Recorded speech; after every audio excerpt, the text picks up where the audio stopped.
Porque, por exemplo, quando eu entrei, eu me lembro de uma experiência, inclusive até citei na mensagem até que eu lhe enviei anteriormente, que tem um trecho aí, um subtítulo que eu coloquei assim, Bem-vindo ao Inferno.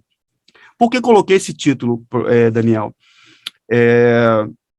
Quando eu estava como auxiliar de pastor, o auxiliar, ele trabalha, fica trabalhando na sede, 24 horas. Nas catedrais, o auxiliar não aprende a Bíblia. Talvez você que é mãe, que vai assistir essa live, que é tão importante que o Daniel está fazendo com a gente aqui e com outros, talvez você tenha curiosidade de saber, poxa, meu filho agora vai ser um pastor da Universal, ele vai aprender a Bíblia? Não vai, não. Ele não vai aprender os preceitos do cristianismo, a ajuda ao próximo, o amor, não. Ele vai aprender a colar envelopes de campanha, ele vai aprender a encher vidrinhos, ele vai aprender a imitar, a servir como um imitador dos pastores. Então, lá nas catedrais, a gente tinha uma rotina de dormir na hora certa, de acordar na hora certa, poucas horas de sono e muito trabalho, trabalhos em torno do próprio trabalho da campanha, de campanhas, só isso. Quando eu saí dessa catedral, que me disseram assim, agora você vai para a sua primeira igreja, vai auxiliar um pastor de verdade, vai fazer um culto, uma reunião, vai pregar a Bíblia, poxa, graças a Deus, vou sair daqui e vou começar a pregar.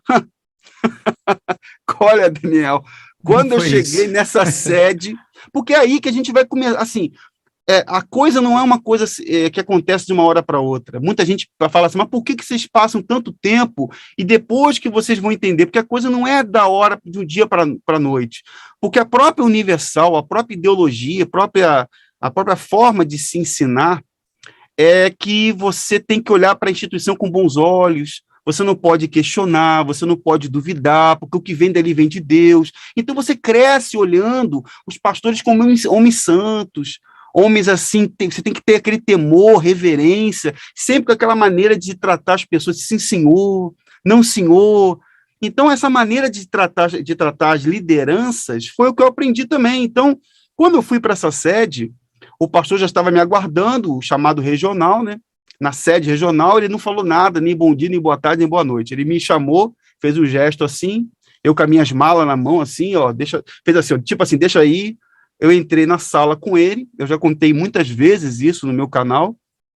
Ele me chamou numa sala, me botou assim numa mesa, com uma folha de papel em branco, assim, uma folha escrita embaixo, mas com a folha virada para baixo, olhou nos meus olhos e falou assim para mim assim, bem-vindo ao inferno.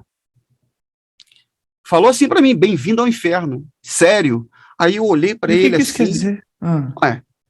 Aquela folha que estava na minha frente ali, quando ele virou a folha, naquela folha estavam as reuniões, do lado das reuniões estavam as lacunas em branco dos valores que deveriam entrar ali. Em outras palavras, eu estava adentrando o mundo das metas de arrecadação, metas de campanha, porque se as pessoas que estão assistindo não sabem, todos os pastores da Igreja Universal do Reino de Deus têm metas de arrecadação.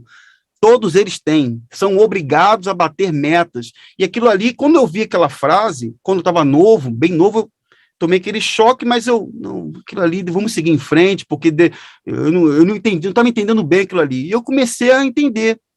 Eu comecei aos poucos, entender que os objetivos não eram espirituais, não eram objetivos de ajudar o próximo. Eu comecei a compreender porque eu ia para reuniões com bispo, eu como sobrinho de bispo, eu tinha acesso a reuniões internas, eu vi o comportamento deles nos bastidores, eu comecei a notar coisas das quais as pessoas que estão nos cultos não tinham acesso.